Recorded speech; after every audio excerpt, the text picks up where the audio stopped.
Well, hello and welcome to the last lesson we have that'll be flipped for a while. It's called the Law of Cosines. So you may remember this from geometry, but let's dive into what it is and make sure we know how it works. And then in class, we'll go through where did this thing even come from. So first of all, the Law of Cosines says this. Let's say you have triangle ABC, and it's any triangle. It could be obtuse, it could be acute, it could be isosceles, equilateral. It just doesn't matter. It could even be right, although it'd be silly to use the law of cosines with a right triangle. But we have side A, side B, and side C are the sides opposite A, B, and C, that's the symbolism we've been using. Then here's what the law of cosines says. And it's a big one, but you'll get it. A squared equals B squared plus C squared minus 2 times B times the cosine of angle A. And then you can do that for basically any side. But basically, what I always think about when I think about the law of cosines is you see this little guy here, kind of looks like the Pythagorean theorem a little bit, but whatever side you have here doesn't appear on this side at all, but its opposite angle is what goes into the cosine function. So for example, if we're dealing with side B, you don't see side B appearing at all, but you do see angle B appearing over here.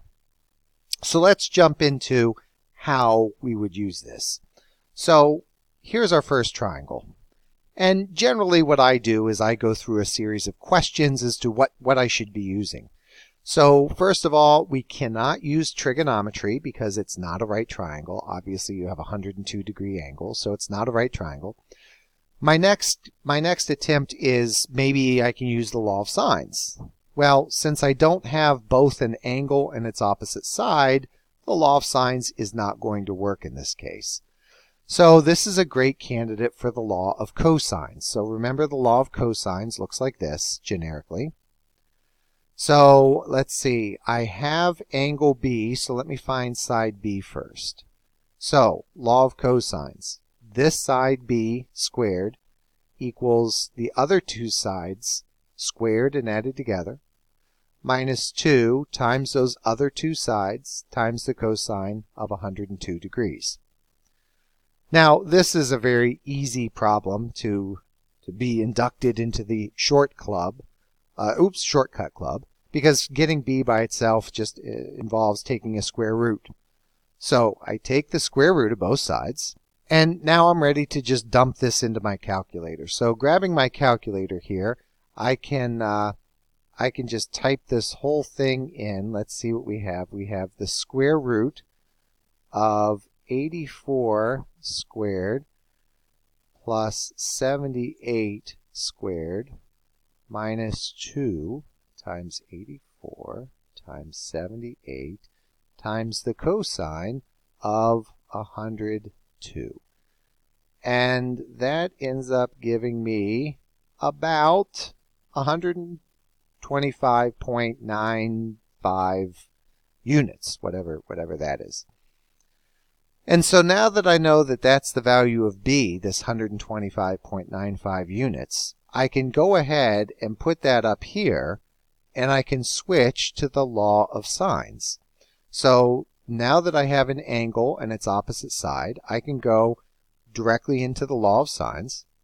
So the sine of 102 over its opposite side equals the sine, say, of angle C over its opposite side. And I feel pretty safe going after C or A. There's not going to be an ambiguous case here because, well, I already have an obtuse triangle. So, side, angle, side will only produce one type of triangle. So we're not going to have an issue here with an ambiguous case. So, shortcut club. And then I can find angle C is about 40.72 degrees. I'll put that here into the triangle. And then to find angle A, I think some simple subtraction should find us angle A. So there's one way we can use the law of cosines. You see that we only had to use it once before switching to the law of sines. Okay, so let's try another problem here. Oh, actually, before we do, let's talk about, will there be any ambiguity with the law of cosines. So again, look at this awesome optical illusion here. You see we have ships, but as we go on, they become a bridge. So remember, the ambiguous case for the law of sines comes from the fact that the sine of 30 degrees is a half, and the sine of 150 degrees is also a half. But whenever I put the inverse sine of a half into my calculator, it only gives me the acute value, yet both of these angles could be angles of a triangle. Well, notice when we go with cosine function, the cosine of 60 is a half, and the cosine of its supplement is negative a half. So there is no ambiguity with cosine. All the angles that you would have within a triangle from 0 up to 180, the cosine of each of those angles is a unique value. So there will never be an ambiguous case with the law of cosines. But remember, once we leave the law of cosines, we switch to the law of sines, and that sometimes has some issues. And there's a way we can avoid that. And let's talk about that in this next example. So here's a triangle to solve. Again, there's no evidence it's a right triangle. I don't have an angle and its opposite side, so great candidate for the law of cosines. So let's say we go, well, which angle should I go after? Should I go after angle A, B, or C? Well, I have some advice for you. And here's my advice.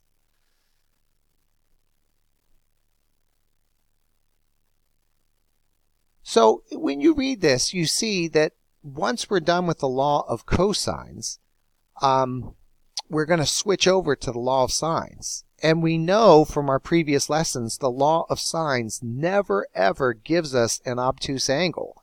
That obtuse angle had to come from subtracting from 180.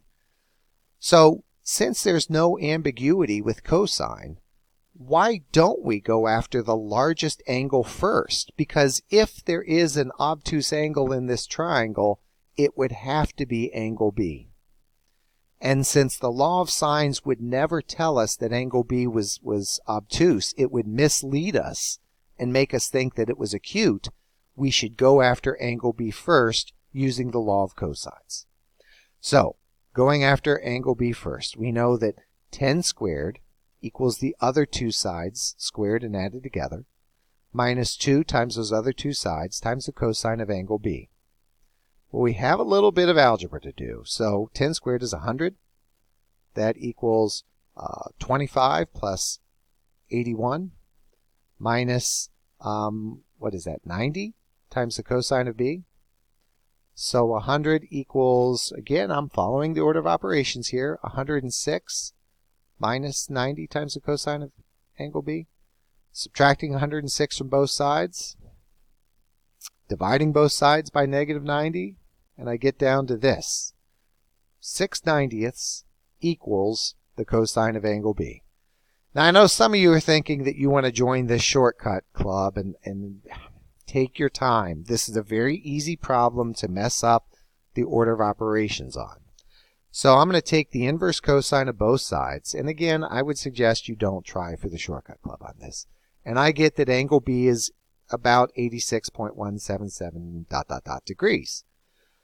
Now, it turns out angle B was not obtuse, and that's okay. But if it was obtuse, obviously the inverse cosine would have given us an obtuse angle. So I know that angle B is about 86.18 degrees. And now I can switch to the law of sines. Does it matter which angle I go after? It does not, because the biggest angle in this whole triangle would have to be opposite the biggest side. I know that none of these two angles is bigger than 86 degrees, so none of these two angles will be obtuse. So we're safe using the law of sines. So let's just do, I don't know, let's find angle A. So the sine of 86.18 over its opposite side, again, that's a rounded number, it's in my calculator, equals the sine of angle A over 5. Shortcut club? And I get A is about 29.93 degrees. Some simple subtraction gets me this last angle C. Again, smallest angle opposite smallest side, largest angle opposite largest side. Let's try one more problem. Let's solve this triangle. So again, no evidence it's a right triangle. I think we can rule out the law of sines since we don't know an angle on the opposite side. So using the law of cosines, we get this side, q squared, equals 11 squared plus blah, blah, blah, blah, blah. Putting that into my calculator, I get q is about 18.90. Now I can switch to the law of sines. So the sine of 45 over 18.90. Now which angle should I go after? Should I go after angle P or should I go after angle M? Again, taking my own advice, I know that if there's an obtuse angle here, it would be angle M. And the law of sines won't tell me that angle M is obtuse. So since I'm switching to the law of sines, let's go after angle P, because I know angle P is the smallest angle. It has to be acute. So going after angle P, I get angle P is about 24.31, and some simple subtraction gives me angle M. Aha! It is obtuse. So since the law of cosines gave me this side right here, and I couldn't guarantee that this triangle would be acute, I had to go after the acute angle using law of sines. But watch, what if I didn't take my advice? What if I did the same problem, but instead of going after P, I went after angle M? This is what I would have ended up with. The sine of 45 over that side equals the sine of M over 25, and I would have had angle M is, well, acute. And subtraction would give me angle P. And if you look at this triangle couldn't exist because the largest side is 25. It's opposite the largest angle.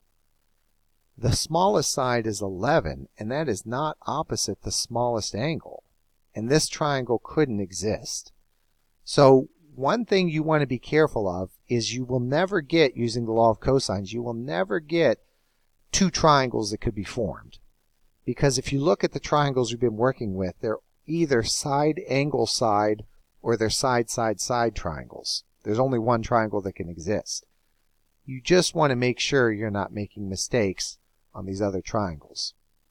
So here's a second hint from Mr. Barath. Since we know law of sines won't give us obtuse angles, after using the law of cosines, always go after the known acute angles with the law of sines. So there's your lesson today. It's our last flip lesson we're going to have in this unit. Why don't you try those sample problems, those extra problems I have in your notes today, and I'll check for those tomorrow. And good luck.